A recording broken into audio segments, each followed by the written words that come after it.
E, entretanto, o espírito for mais atento e reconhecer o mangal, poderá ficar temeroso de que lhe desanquem as costelas e fugirá também voltando para o lugar de onde veio. Assim, todo cuidado deve existir para que o espírito não volte a coabitar com os vivos. Os gregos e os romanos mantinham o culto dos mortos com o objetivo de fazê-los permanecer no Hades. O morto que não recebe culto, deixa o mundo das sombras e vem para o mundo exterior em busca do sangue reparador, beber água dos charcos imundos e assustar as pessoas nas estradas solitárias. O morto deve, portanto, ter o seu lugar. Os vivos precisam estar certos de que os que morreram ocupam o espaço que lhe é próprio e não lhes venham perturbar a vida. O morto é duplamente perigoso porque comunica a morte ao outro e atesta a efemeridade da vida. As pessoas, em geral, temem os mortos e procuram, como se isso fosse possível, cortar todas as relações que teriam com eles. O medo que os vivos têm dos mortos pode tomar as mais variadas formas. Conta L.V. Thomas, citado por José Carlos Rodrigues, O Tabu da Morte, página 33. Que, em Nova Guiné, os viúvos, atemorizados com as almas de suas esposas falecidas, costumam andar munidos de porretes. Em várias sepulturas pré-históricas havia claros indícios de que o cadáver havia sido amarrado antes de ser colocado na sepultura.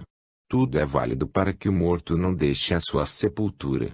Em Uganda, os polegares do defunto são amarrados aos atelhos. Os nossos caiapós amarram os tornozelos do cadáver e ligam as mãos aos joelhos. Na região do Tigre, Etiópia, amarram-se os polegares aos pênis e no Canadá, Quebec, enterra-se o morto descalço para que ele não possa caminhar sobre a neve ou sobre o gelo.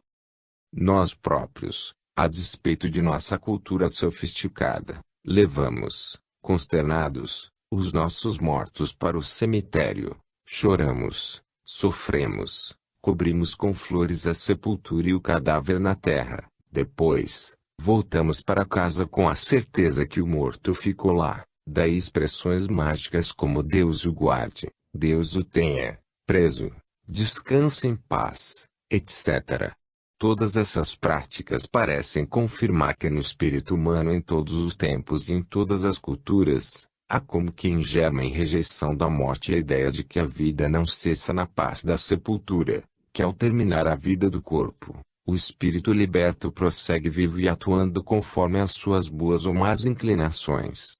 2.2 Minha alma, tenha cuidado neste capítulo. Continuamos a estudar as crenças primitivas sobre a alma e a sua sobrevivência. Nesta sessão, seguiremos muito de perto um capítulo do monumental Ramo de Ouro, de J.L.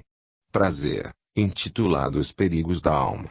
Conforme tivemos ocasião de ver no início deste trabalho, os povos primitivos explicam os movimentos dos seres vivos por meio de uma força invisível que habita os homens, a alma, os animais e até mesmo os vegetais, que faz o homem caminhar, conversar, caçar, pescar ou amar é uma alma concebida em muitos casos como um homúnculo semelhante ao seu possuidor. Durante o sono, a alma escapa do corpo temporariamente e no momento da morte ela o abandona definitivamente. Assim, se a vida do corpo depende da alma, é fundamental arranjar modos de prendê-la ou de fazê-la voltar ao corpo quando deste se afasta temporariamente. A esta altura, julgamos interessante trazer ao nosso trabalho duas perguntas do Livro dos Espíritos para que o nosso leitor possa observar melhor as semelhanças entre essas crenças e o ensino dos Espíritos. 400.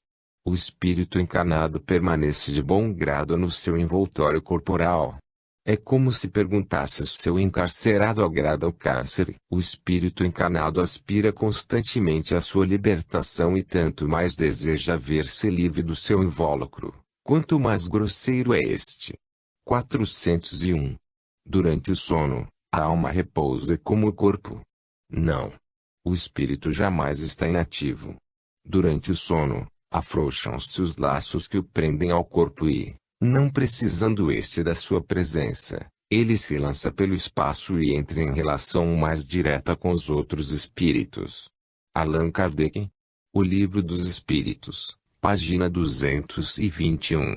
As precauções que os primitivos tomam nos casos em que a alma se afasta do corpo por algum tempo, manifestam-se na forma de certas interdições, tabus, e recursos mágicos que visam assegurar a sua presença no corpo físico ou seu retorno ao invólucro carnal, caso sofra algum tipo de impedimento.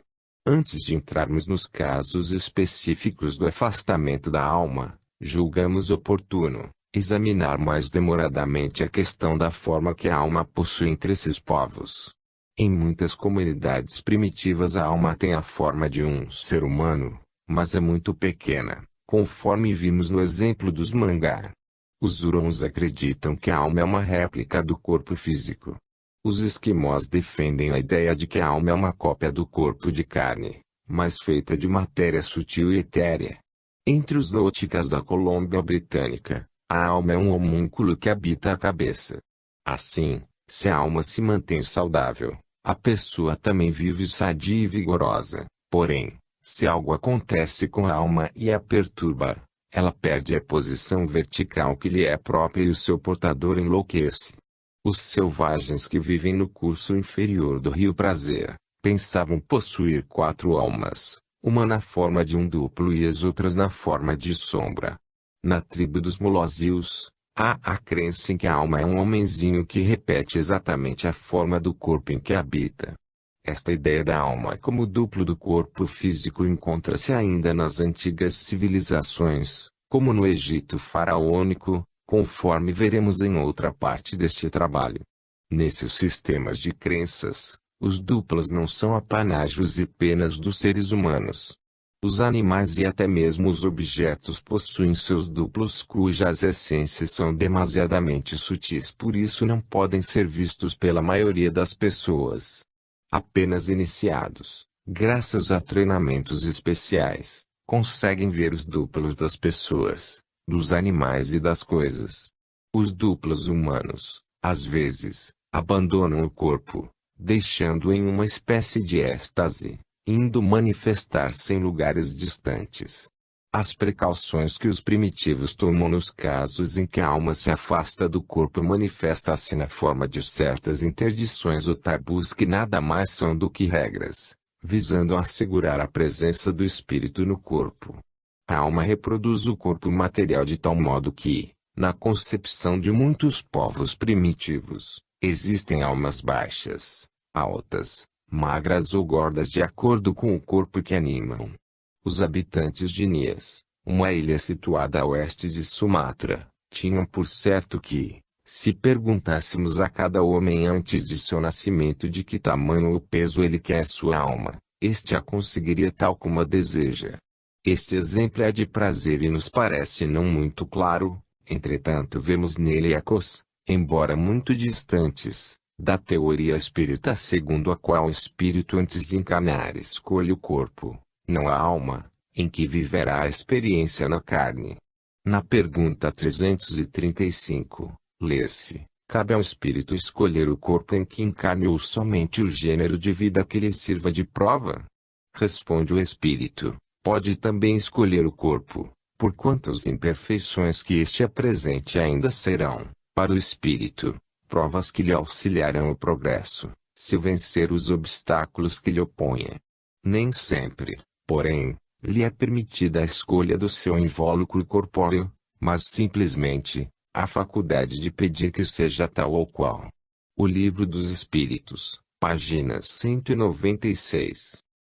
A extensão da vida de um homem é proporcional à extensão de sua alma. As crianças que morrem cedo possuem uma alma bastante breve. A concepção que os habitantes das Ilhas Fidjis têm da alma como sendo uma miniatura do corpo, aparece muito claramente nos usos observados quando da morte de um chefe.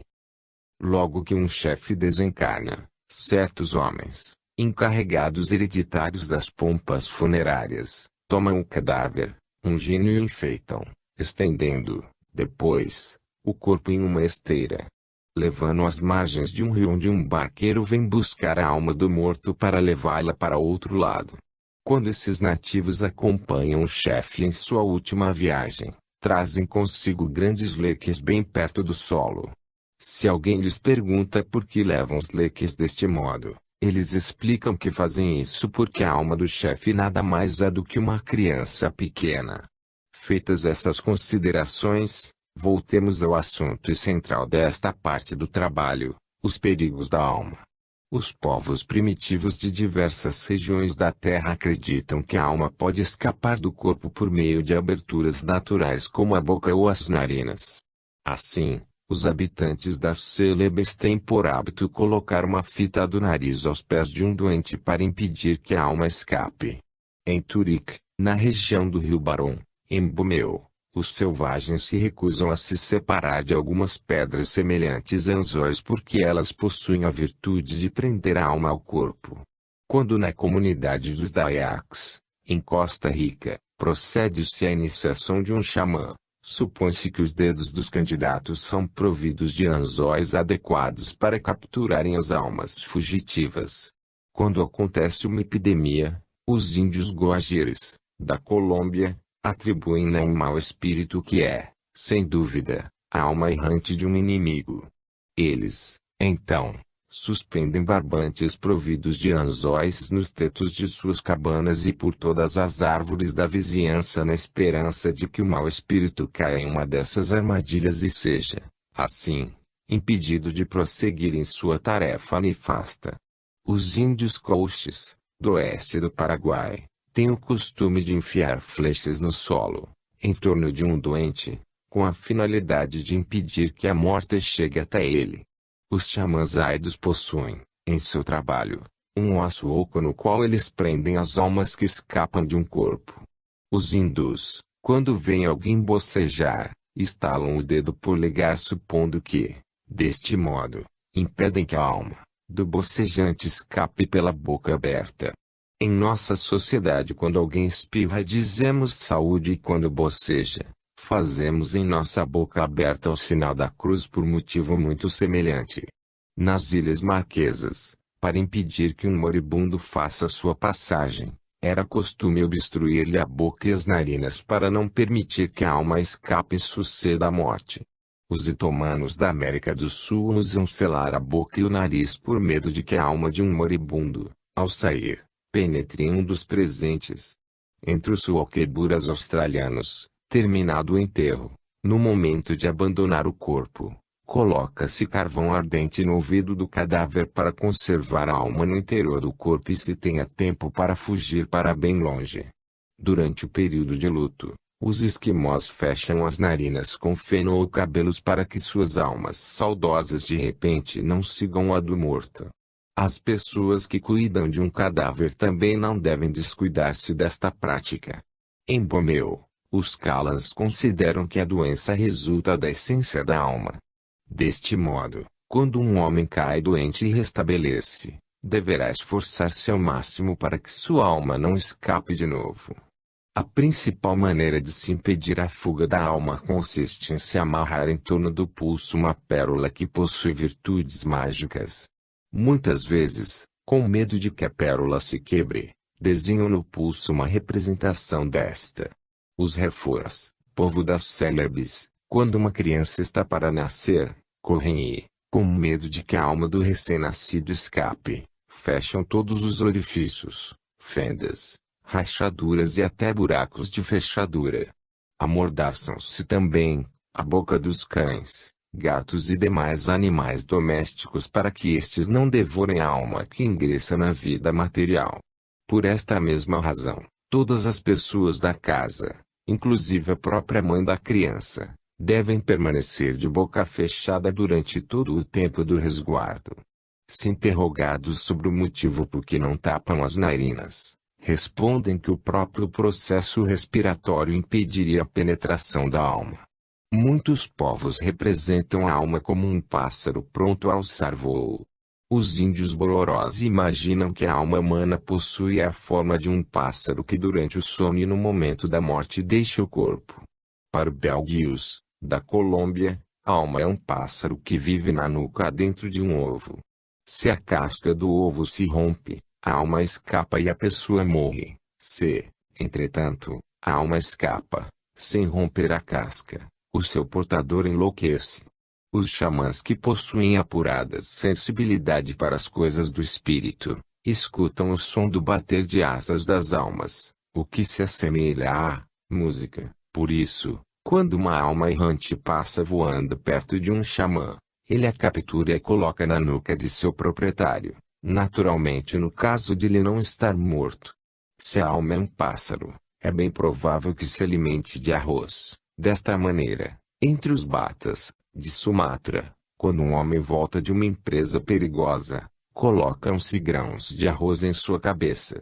Estes grãos são chamados de Padirunatonde, que significa meio de fazer prender a alma nele. Em Java também se coloca arroz na cabeça de pessoas que escaparam de um grande perigo. Ao sul das Celebes existe a crença em que a alma de um noivo é atentada a escapar na hora do casamento. Assim, costuma se espalhar arroz sobre o noivo para não deixar que a sua alma parta, em um momento tão solene.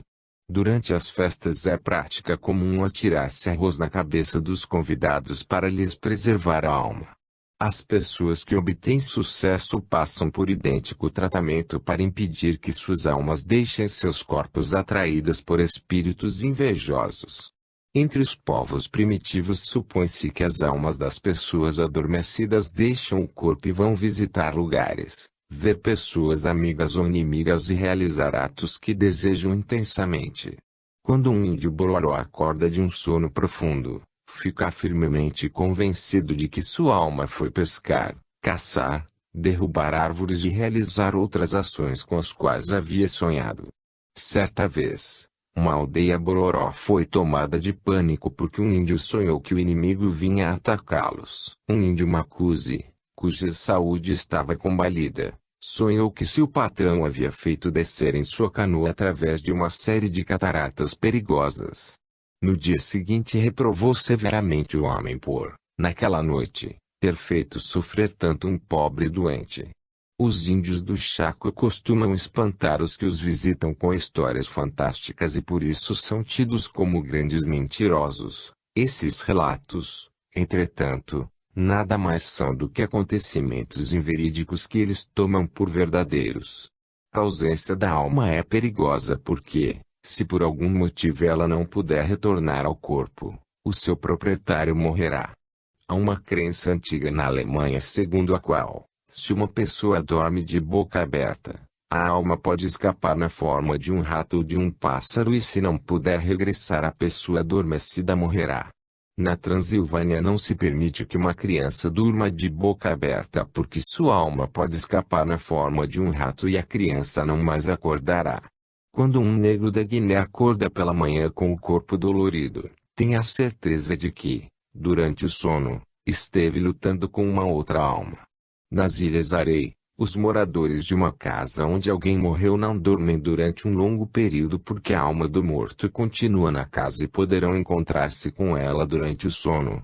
Do mesmo modo, os índios do rio Thompson Superior, na Colômbia Britânica, têm o costume de se reunirem na casa onde morreu alguém e ali ficam acordados.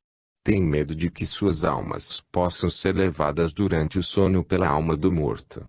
Os Longuas, que habitam o Grão Chaco, pretendem que os espíritos dos mortos podem voltar à vida e tomar posse do corpo de uma pessoa adormecida, enquanto a alma do dorminhoco prosseguia ausente.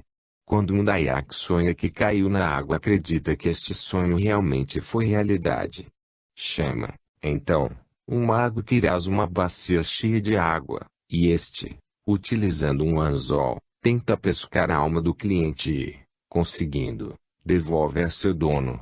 Entre os Santaus conta-se a seguinte história: um homem, estando adormecido, foi preso de um grande desejo de beber água.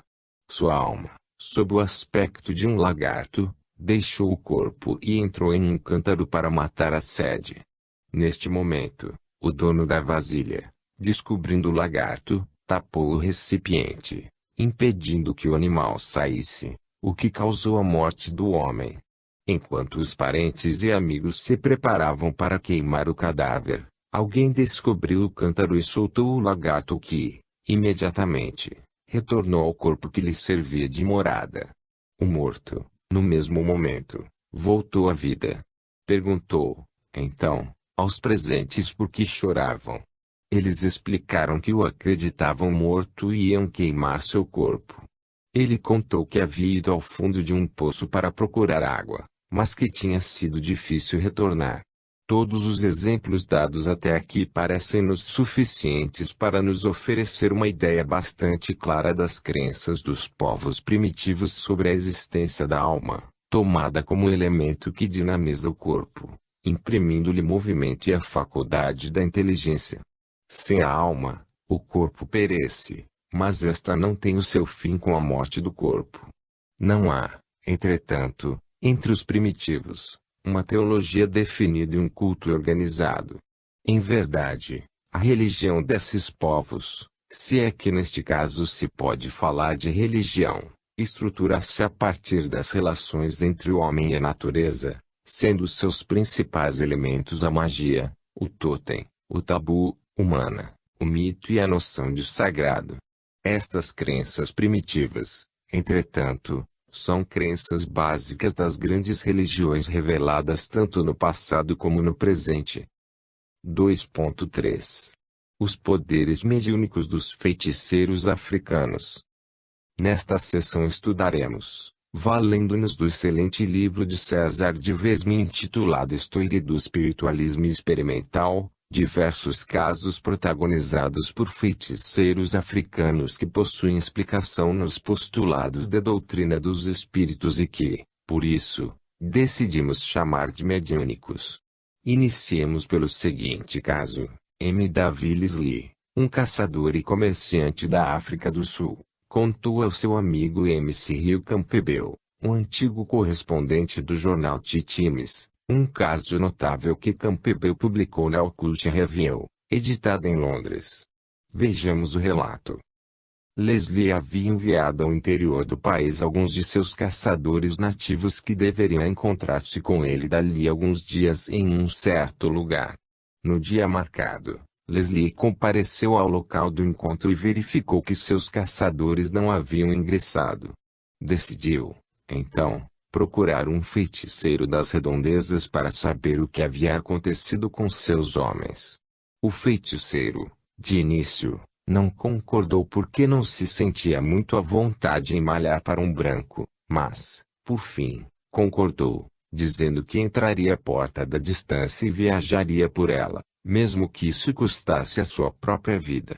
O feiticeiro perguntou, então, quantos eram os caçadores e os seus respectivos nomes.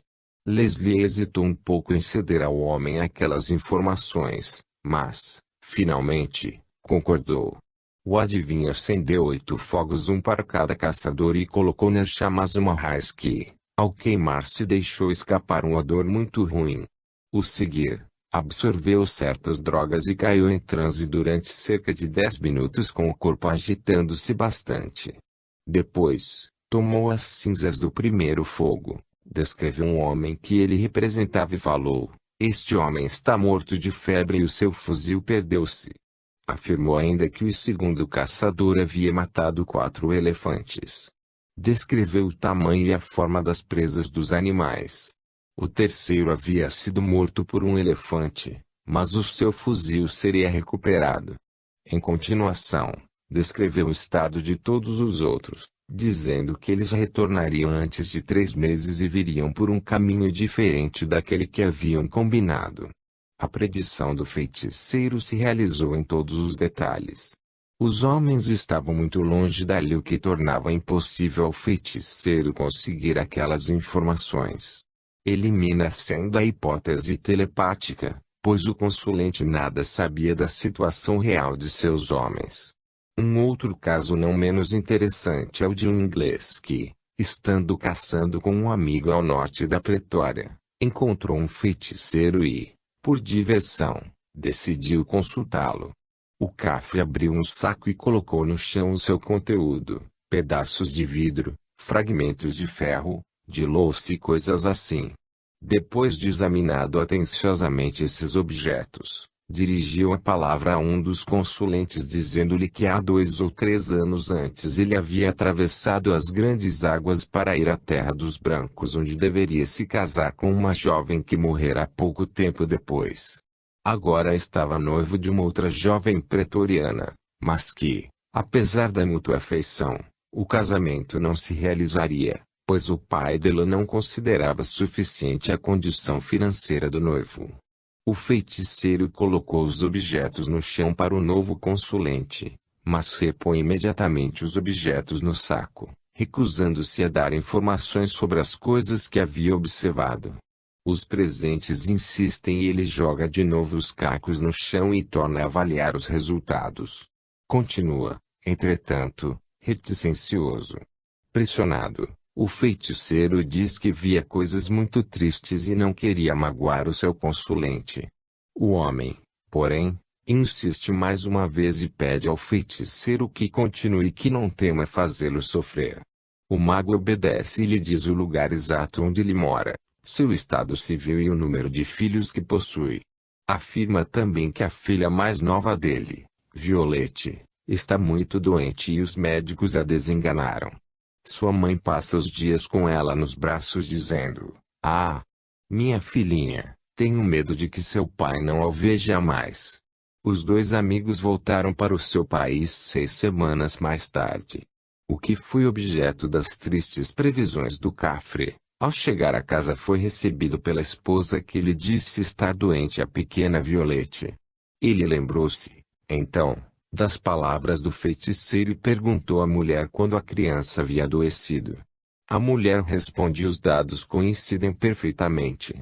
Pergunta à esposa se ela, porventura, se lembrava de alguma palavra ou expressão que houvesse dito em momento de grande aflição. Ela pensou um pouco e falou: "Eu disse, ah, minha pequena, temo que teu pai não te veja mais." Os casos de adivinhos cafres que deixam boquiabertos os homens brancos que vão consultá-los por curiosidade ou para se divertirem, são muito variados. O Dr. Schultz, um médico alemão, interrogou longamente um desses adivinhos, encontrado por acaso em uma região da África durante a Guerra dos Boers. As perguntas diziam respeito a particularidades da família do alemão que eram impossíveis de ser conhecidas pelo cafre. Em meio à sessão, o adivinho faz referência a um acontecimento muito desagradável da vida do Dr. Schultz e afirma que ele voltaria para a sua terra. Aquilo lhe pareceu um despropósito, já que ele pretendia se estabelecerem na Pretória. Entretanto, a predição se cumpriu exatamente pouco tempo depois. MCH. Bully, Indivisible. Op. City, página 55. Em uma conferência feita em Liverpool, a 8 de julho de 1912, cujo tema era o sistema de crenças religiosas dos Zulus, relatou diversas experiências notáveis com adivinhos capazes de localizar à distância objetos perdidos, bastando, para tanto, se concentrar em nada mais. Há também na África casos de feiticeiros capazes de apresentar determinados tipos de fenômenos que poderiam ser explicados pela bilocação ou projeção do corpo astral.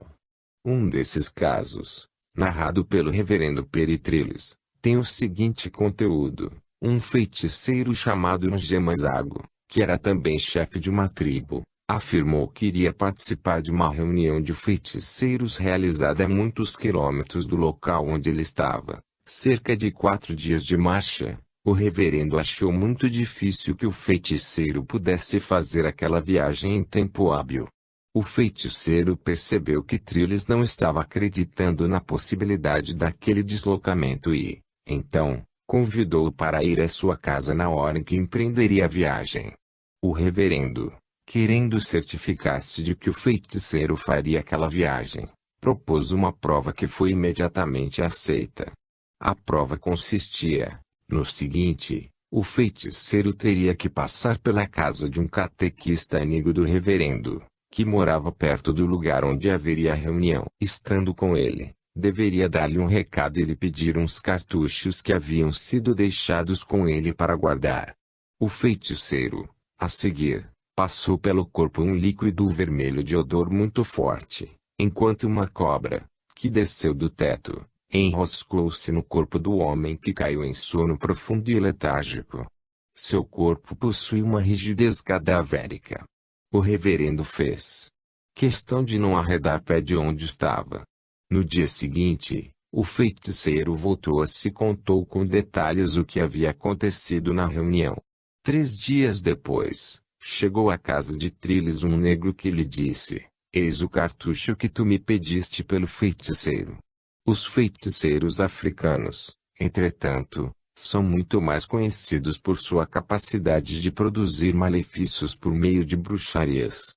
Entre os Azande, habitantes da África Central, a bruxaria ocupa um lugar de considerável importância. Há um trabalho clássico de E. Evans Pritchard, chamado Bruxaria, Oráculos e Magia entre os Azande, que é extremamente esclarecedor sobre esta questão. Os Azande acreditam que, diz Evans Pritchard, Op. Cit. Página 38, certas pessoas são capazes de fazer mal através da manipulação de certos poderes que lhes são intrínsecos. Um bruxo não precisa de ritos, de proferir encantamentos ou usar drogas. Em outras palavras, a bruxaria é um ato puramente psíquico. Os Azande acreditam firmemente que os feiticeiros lhe podem fazer mal e isto é o suficiente. De um modo geral, todo Azande é uma autoridade em bruxaria, por isso não precisa de especialistas no assunto a quem consultar quando se julga a vítima de um bruxedo, já que ele próprio compreende o que se passa consigo e sabe o que deve fazer.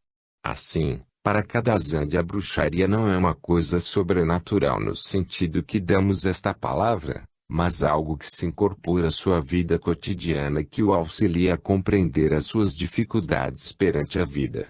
A bruxaria ordena, por assim dizer, um sistema de valores que está na base da conduta de cada Azande em particular, já que os eventos da bruxaria são praticamente onipresentes. Se a caça fracassa, a roça não dá uma boa colheita, os pescadores não pescam o suficiente, ou simplesmente um casal não vive bem. A causa de tudo isso é a bruxaria. Deste modo, não é de se estranhar que na África o feiticeiro ou bruxo ocupe um lugar de tão grande importância. Robert Randall, prefaciando o livro de Jean de Lobson Les Secrets des Sorciers Noirs, fala das relações existentes entre os feiticeiros e o mundo dos espíritos. Comenta Randall: nas culturas africanas não existem barreiras entre este mundo e o outro. Eles vivem em total familiaridade com os espíritos dos mortos e esta familiaridade toca, às vezes, as raias da obsessão. Assim, para eles suas boas ou más ações são sempre devidas a espíritos. A concepção de alma que esses negros possuem é muito semelhante à que emergiu da doutrina dos espíritos, codificada por Allan Kardec. Do ponto de vista dessas crenças, o ser humano possui a seguinte estrutura espiritual: 1. Um espírito imortal. 2. Um corpo material onde o espírito habita. 3. Um corpo fluídico ou duplo etéreo que chama de siga. 4. Princípio vital. Elemento que permite a vida do corpo. Alguns grupos acreditam que o centro do princípio vital estaria no fígado.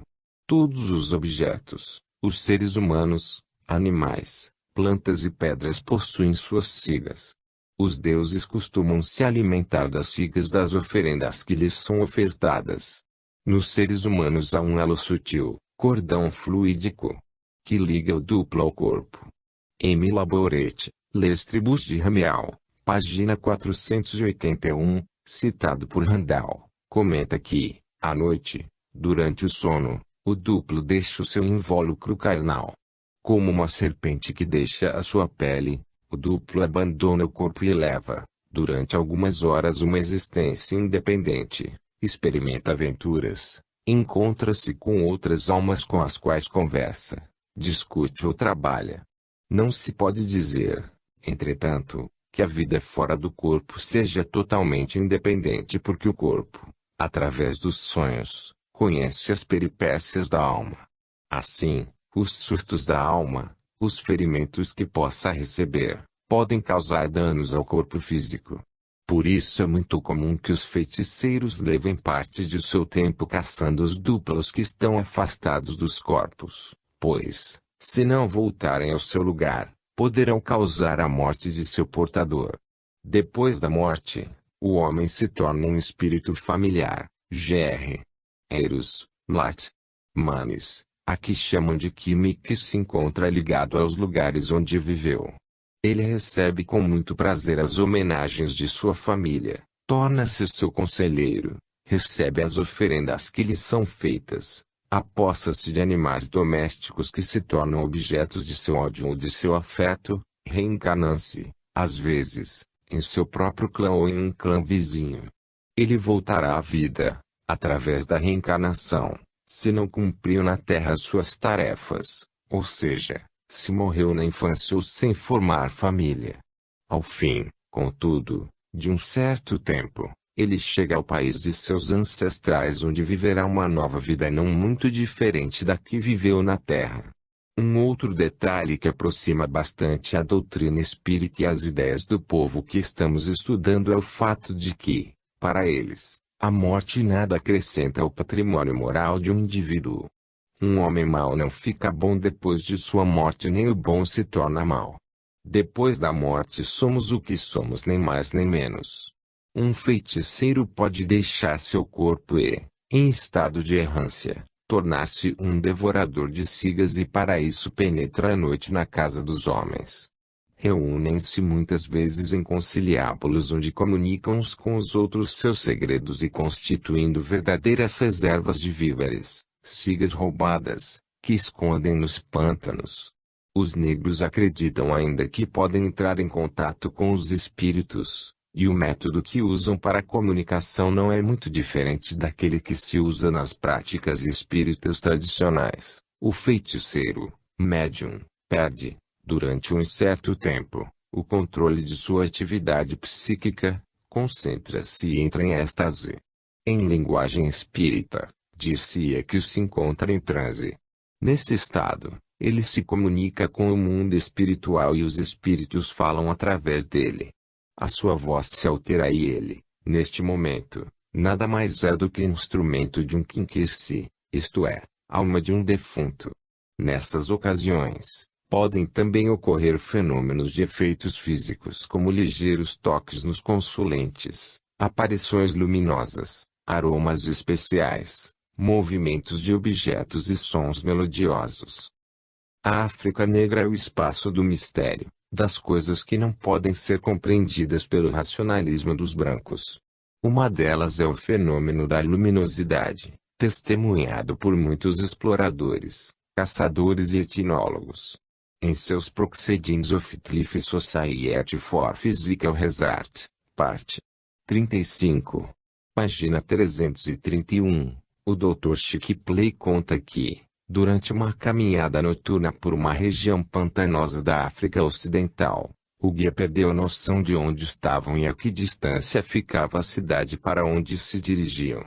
De repente, à frente do grupo, apareceu uma luz, uma espécie de globo luminoso que parecia com uma lanterna que uma pessoa portasse. Quando eles se aproximavam da luz, ela se esquivava claramente. Ela continuou na frente do grupo durante alguns quilômetros até que nas proximidades da cidade, desapareceu. Os negros explicaram a Shipley que aquela luz que eles haviam visto era um bom espírito enviado para guiá-los até ao seu destino.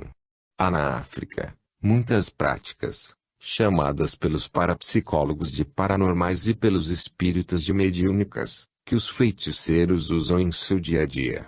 Estão neste caso a possessão, o transe, a telepatia, a xenoglossia, a bilocação, a levitação, etc. Com isto fica claro que os fenômenos espíritas não pertencem aos espíritas e não acontecem apenas em seu meio.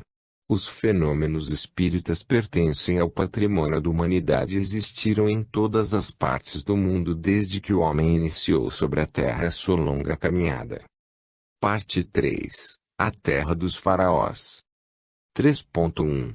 Considerações preliminares. O Egito é uma estreita faixa de terra ao nordeste da África que, como se fosse uma serpente gigantesca e preguiçosa, se contorce nas margens do Nilo, o velho rio, pai dos homens e dos deuses. Seu clima é seco, como a pele dos rinocerontes. As chuvas são escassas e a vida ali só é possível por causa das boas graças do Rio dos Rios. O Nilo é o rio sagrado e misterioso que fertiliza o solo e possibilita as comunicações. Nos meses de julho a novembro chove torrencialmente nas suas nascentes e o rio transborda, depositando no vale o lodo fertilizador. Por ele deslizam, silenciosos, os temíveis crocodilos, assustando os cormorões que voam displicentes, ibis vagueiam por entre os lotos e os papiros. Pequenos crustáceos correm sobre o lodo verde escuro. Alguns passos mais à frente encontram-se as terras férteis, ótimas para o plantio do trigo, algodão, cana-de-açúcar, laranjas e azeitonas. Nessa faixa de terra vivem os egípcios, povo de origem caucásica que se misturou com elementos líbios e semíticos, povo muito antigo, cuja cultura milenar seduz e apaixona o homem moderno, mas que soube guardar, no fundo das suas pirâmides ou nos olhos aparentemente cegos da esfinge de Gize, os seus segredos. Povo bêbado de deuses que, no dizer de Heródoto, era o povo mais religioso do mundo. Nos tempos primitivos, quando as pirâmides ainda não existiam, tribos nômades, de cultura neolítica, chegaram ao Vale do Nilo. Ali, agrupadas em torno de um chefe ou de um totem comum, formaram clãs, que se estabeleceram no local. Estes clãs ocuparam pequenos feudos denominados nomos, que eram divididos por governadores chamados em grego de nomarcas. Por volta do 4º milênio antes do advento de Jesus Cristo, em virtude de maior comodidade, os nomos foram divididos em 2 reinos, o do Alto Egito, que ficava ao sul e tinha por capital Meknès, e o do Baixo Egito, no delta, com a capital em Buto. O tempo passou, vagaroso como o correr suave do Nilo ou como o voo elegante e silencioso das garças nas tardes de verão. Até que, há cerca de 3.200 anos antes de Cristo, Menés, um príncipe originário de Tinis, unificou os 2 reinos, tornando-se o primeiro faraó que dá origem a uma longa série de reis divinos. 3.1 As ideias religiosas do Antigo Egito. Os egípcios acreditavam na alma como um princípio distinto do corpo e na continuidade da vida no mundo dos espíritos. Conforme a metafísica dos egípcios antigos, o homem formava um sistema septenário composto dos seguintes elementos: 1. O Shat 4, o Ati 7, o Kou 2, o Ankh 5, o Ba 3, o Ka 6. O Sheib e o Shat representa o corpo físico ou corpo material, formado de carne, ossos, músculos e nervos. O Ankh é a força vital, o Ka, o duplo etérico ou corpo astral, o Ati, a alma animal, o Ba, a alma racional, o Shebi, a alma espiritual e o Kou, o espírito divino, que era representado por um Ibis. O Ka é o terceiro elemento em importância neste sistema. Inicialmente é necessário fazer-se uma distinção entre o Ka individual e os pequenos gênios que personificam determinadas qualidades e que também são chamados Kas. Segundo M.R. Dourado, Op.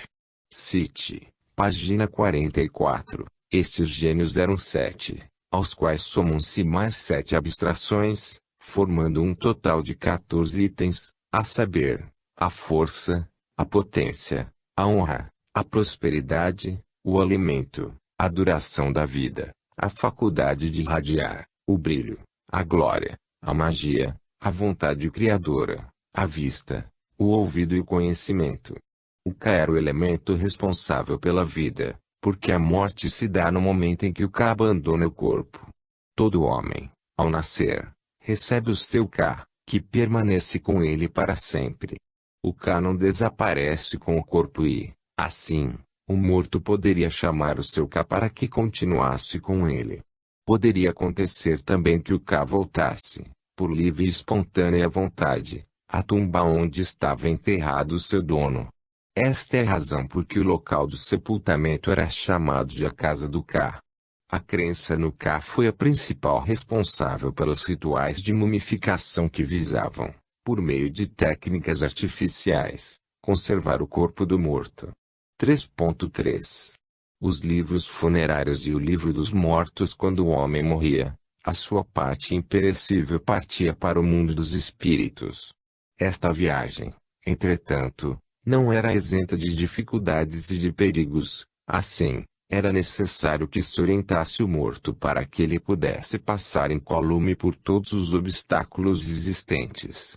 O livro dos mortos entra neste contexto como uma espécie de manual de guia que auxiliaria o morto na sua nova situação no mundo dos espíritos. O livro dos mortos tinha por verdadeiro nome Saída para a Luz de o Dia. Foi em 1842 que o egiptólogo Ricardo Lepsius deu à luz a primeira versão deste livro. Esta versão saiu com o título de O Livro dos Mortos que, embora não fosse o nome ideal, foi aceito plenamente e sem reservas pela comunidade dos egiptólogos. A descoberta do livro, porém, deve-se a Jean-François Champollion. Estando Champollion no Museu de Turim, estudando a farta documentação ali existente, encontrou um rolo de papiro de uns 20 metros que se encontrava coberto de caracteres hieroglíficos dispostos em posição vertical. Tendo descoberto também outros fragmentos que tratavam da morte e do culto dos mortos, denominou todo o conjunto de o ritual funerário. No ano de 1836, Ricardo Lepsius esteve em Turim e tomou conhecimento dos textos que mais tarde publicaria, dividido em capítulos, e na forma de livro. Como notasse que os textos tratavam de falas de mortos, pronunciando fórmulas rituais, achou por bem dar-lhe o título de O Livro dos Mortos. De que trata o Livro dos Mortos? Esta é a questão que responderemos a seguir, embora de forma resumida. O homem morre e, passando os umbrais da morte, encontra-se em plena luz do dia. Esta visão, a um tempo, apavora e deslumbra o morto, que procura retornar ao corpo que descansa em seu ataúde. As divindades, espíritos, encarregados de auxiliar a alma a se desfazer dos laços que a prendem à vida material, levam-na para distante do corpo. Inicia-se uma difícil caminhada rumo ao mundo dos espíritos. O caminho é trevoso e cheio de perigos. O morto sente sede e falta de ar. A segunda etapa da viagem é a chegada ao Amenti, mansão dos mortos, onde a alma será julgada por Osíris. Frente a Osíris, de pé, com os braços erguidos em sinal de adoração, o morto encontra-se perante seu principal juiz. O Deus mantém-se calmo, distante, misterioso, insondável. Contempla o morto que está à sua frente sem demonstrar-lhe simpatia ou antipatia. Atrás de Osíris estão duas deusas, Íris e Neftis. Ante essas deusas, o morto pronuncia as palavras sagradas. Após pronunciar as palavras rituais, dá-se a união mística e o morto e Osíris tornam-se um só. Está pronta a alma para ser julgada por Horus ou por Anubis no grande tribunal composto pelos 42 juízes. Ao julgamento comparece a deusa da verdadeira justiça, mas não interfere no processo. Tote, o deus da cultura e da palavra criadora, prepara-se para fazer as anotações. O morto confessa então as coisas feitas na terra e as que deixou de fazer. Anubis, o deus dos mortos e protetor dos cemitérios, pesa em uma balança o coração do réu. Veremos, a seguir, algumas partes do Livro dos Mortos que tratam de preces ou fórmulas mágicas que devem ser pronunciadas pelo morto à medida que adentra o mundo das sombras. 1. Para devolver a um morto os poderes de sua boca, eis que subo ao céu do universo misterioso, semelhante ao ovo cósmico, rodeado de seus raios. Que me seja restituído o poder da minha boca, que eu possa pronunciar ante o Senhor do além as palavras de potência. Que a súplica dos meus braços estendidos com fervor não seja repelida pelas hierarquias divinas, pois, em verdade, Eu sou Osíris, senhor do Ristaú. Possa pois compartilhar a sorte com os que se encontram acima da escalada celeste. Chegando aqui pela vontade do meu coração, atravessei o lago do fogo e minha presença apagou as suas chamas. O Livro dos Mortos, capítulo Xei. 2. Para restituir a memória do morto, que o meu nome me seja devolvido no templo do além. Que eu possa guardar a recordação do meu nome em meio às muralhas abrasadas do mundo inferior na noite em que serão contados os anos e enumerados os meses. Pois eu permaneço junto ao grande Deus do Oriente Celeste. Eis que todas as divindades se alinham perto de mim, e, à medida que cada uma passe, eu pronuncio o seu nome. O Livro dos Mortos, capítulo XXV. 3. Para impedir a decomposição do corpo no mundo inferior, ó, tu, imóvel inerte como Osíris, cujos membros estão gelados, sai de tua imobilidade para que teus membros não apodreçam. Para que não se separem do teu corpo e te abandonem. Que meu corpo não apodreça, pois sou Osíris. O Livro dos Mortos, capítulo XLV. 4. Para servir-se das pernas, o que deves cumprir em tua mansão no mundo inferior, que o faças de pé, ó Deus Sokari, sustentado por tuas pernas. Quanto a mim, irradio por cima da constelação dos quadris. Eis que percorro os céus e me sento no meio dos espíritos santificados. Ah! Que débil sou! Ah! Que débil sou! Minhas pernas me obedecem, mas me sinto desfalecer. Desamparado me sinto em meio à violência das forças brutas desencadeadas que reinam no mundo inferior. O Livro dos Mortos, capítulo Luxi. 5. A saída da alma até a luz do dia. Eu sou hoje. Eu sou ontem. Eu sou amanhã. Através dos meus numerosos nascimentos, permaneço jovem e vigoroso. Eu sou a alma divina e misteriosa que, em outros tempos, criou os deuses e cuja essência oculta nutre as divindades do Duarte, do Amundi e do céu. Eu sou o timão do nascente, senhor das duas caras divinas. Minha radiação ilumina todo o ser ressuscitado que, não obstante passar no reino dos mortos por transformações sucessivas, procura o seu caminho penosamente pela região das trevas. Ó! Vós, espíritos com cabeça de gavião, de olhos impassíveis, vós que, como suspensos lá em cima, escutais atentamente as palavras mágicas escritas em versos que acompanham meu ataúde até a sua oculta morada. O Livro dos Mortos, capítulo 3.4. Os outros livros. Há ainda outros livros não menos interessantes, como o Livro dos Féretros, o Livro dos Caminhos, o Livro de Anduat, o Livro das Portas, o Livro da Noite e o Livro dos Querertes. O Livro dos Féretros tira o seu nome do fato de conter as fórmulas que se escreviam nos ataúdes de madeira que contém as múmias. O Livro dos Caminhos contém uma série de desenhos que podem ser considerados como uma espécie de mapa do mundo dos espíritos. O Livro de Anduat é o livro do que existe mais além. Descreve o modo como se encontra dividido o mundo dos mortos. Consoante este texto, o mundo subterrâneo está dividido em 12 regiões, que correspondem às 12 horas do dia. Cada uma dessas regiões é governada por um deus e possui uma capital povoada de espíritos, deuses, gênios e almas de mortos. Estas regiões se encontram interligadas por um rio interior no qual, em uma barca, toda de ouro, navega o sol. O Livro da Noite complementa o Livro de Anuat, entrando em detalhes sobre as particularidades de cada uma das regiões do mundo transcendental. O Livro das Portas trata dos espíritos que guardam as entradas das diferentes cidades do mundo das sombras.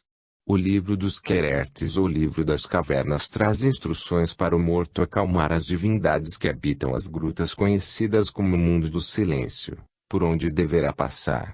Este livro é o texto mais recente desse conjunto.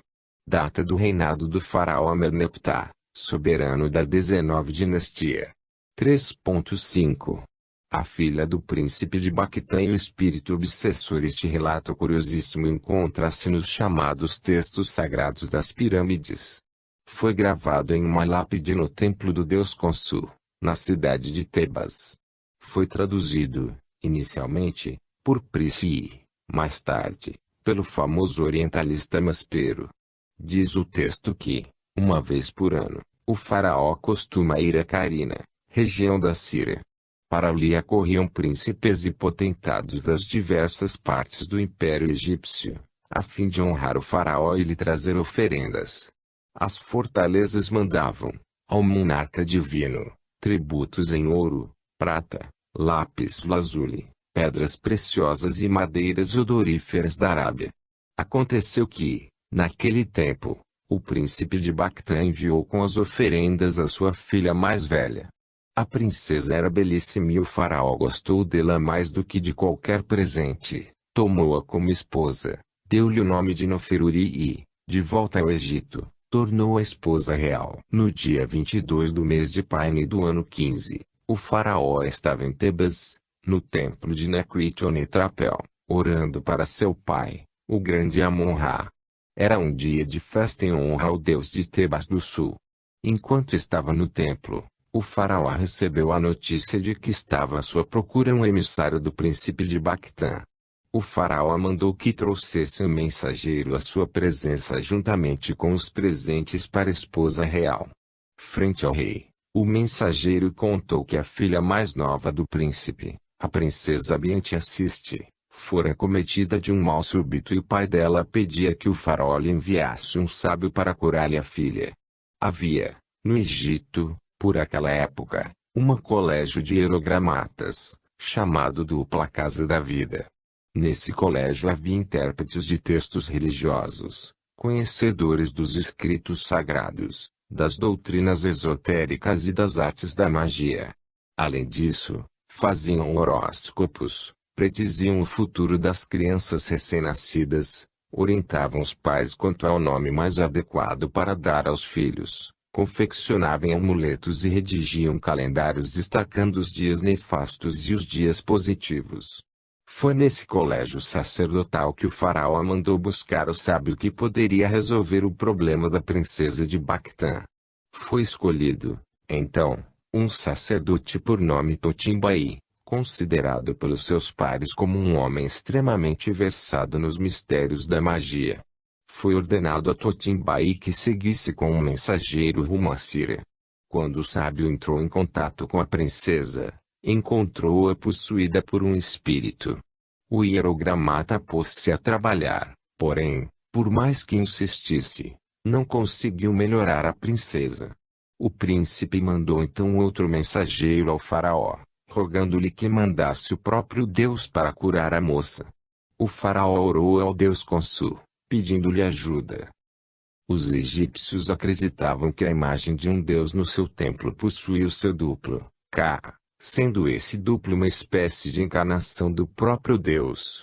Essa imagem do templo tinha a faculdade de irradiar sua energia com as várias imagens suas. No templo de Karnak, conforme o relato, havia duas imagens do deus Khonsu, cada uma possuindo o seu próprio duplo. A principal dessas imagens era a do deus Khonsu Neferotipu. Foi esse deus, também conhecido como Senhor do Bom Conselho, que mandou a Bactã um outro deus, depois de investi-lo com seus poderes. Os antigos egípcios acreditavam, também, que os poderes divinos eram transmitidos por meio de fluidos magnéticos. A técnica usada para a passagem de energia era da imposição de mãos, passe. Tais passes eram aplicados na nuca ou na espinha dorsal da pessoa doente. Nos casos extremos, como era o caso da princesa de Bactã, os passes eram aplicados pelo próprio Deus, cujos braços, feitos de madeira, eram móveis, o que facilitava sua manipulação por partes dos sacerdotes. Numa iconografia egípcia vê-se um faraó recebendo um passe do Deus, cujos braços passam em torno do busto do soberano. A estátua de Khonsu levou cerca de um ano para chegar a Bactã e, assim que chegou, foi recebida com grande alegria pelo príncipe e pelo povo. Os sacerdotes levaram a estátua para os aposentos da princesa e os passos da divindade lograram afastar o espírito que, ao deixar o corpo de sua vítima, disse aos presentes: Grande Deus, expulsor de seres estranhos, vem a Bactã com a tua paz. Esta cidade pertence-te. Os habitantes são teus escravos, eu sou teu escravo. Volto